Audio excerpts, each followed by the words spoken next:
Martin Popoff here for the Contrarians. This is another short segment in appreciation of our Patreon contributors. So thank you very much. Hope you're also in there commenting and stuff and subscribing, of course, and all that kind of thing. But yeah, this is exclusively for you. So thank you again. What I've decided I was doing with my content is I'm going to be the anti-contrarian and go against the grain of the show and give the flip side, again based on the episode where we talked about bands you won't see on the Contrarians, because I feel like my favorite album by this band is actually a pretty usual choice, a sober choice, a choice that makes sense, a choice that a lot of people would vote for. So for this short segment, we are talking about this band right here, Status Quo, or Status Quo. I keep getting told I have to say Status Quo to do it the British way. But yes, this is my favorite Status Quo album. I can't get used to that. I don't think I'm going to. But what I love about this record is it's a fairly heavy record, 1974. It's got my favorite. There's a kind of a two-part song on it called "Backwater." Just take me. There you go. Starts off the album, and I think literally I've said this many times, but there's this break before a late verse in the song "Backwater," where it just builds and builds and builds up to this verse taking off, and I think it's one of the most magic moments in all of rock and roll history. It's hard rock, but it's also boogie rock, and it's this kind of guitar dialogue that happens. It almost feels like the speed even picks up a little bit. But yeah, one of the most gorgeous moments in rock history, I think. That's an Alan Parfit, or sorry, a Rick Parfit, a Parfit Lancaster song. Hang on, I got to hit pause here. Sorry, the heat went on there. I didn't want any extra noise there. But yes, so it's a Rick Parfitt, Alan Lancaster. So it goes Backwater into Just Take Me. Got Break the Rules. Got one of the heaviest songs the band ever did. A really cool cruising tune called Drifting Away. An amazing first side. The second side is fine too, with Don't Think It Matters, one of their kind of leaden, slow, resolute boogie tunes.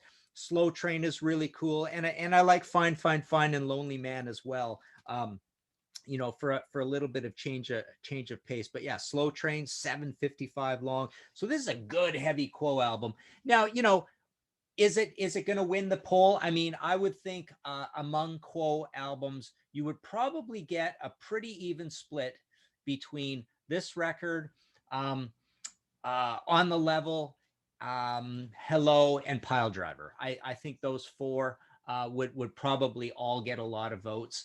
I really like the Blue Album or Status Quo or whatever album. It's funny. This one is called Quo, and one of our listeners called it the not the self-titled album, but the half-titled album, because it's just called Quo, which is kind of funny. But yeah, they have one later called Status Quo. And Rockin' All Over the World, I think, would get some quotes too. And I think when the band gets sort of poppy and running out of wanting to do the heavy stuff and looking for all these different permutations to combine the boogie thing they're doing with pop, which really happens in the later era of Foghat too. Foghat, as soon as you switch over to the 80s for those last few albums, kind of went the same route. It's really quite interesting.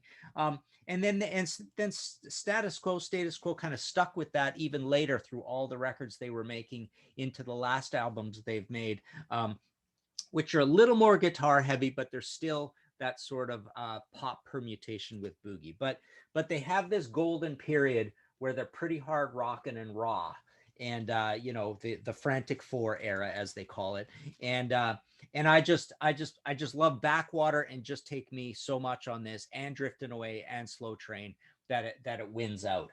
There are some amazing songs on the other ones like Big Fat Mama and Down Down and Little Lady.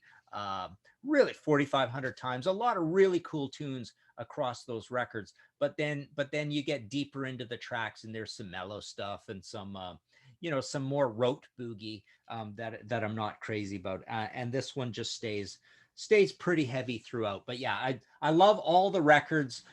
Soon as they essentially get into that A&M in Canada era, I guess, with Pile Driver. So 1972 through to about 1977.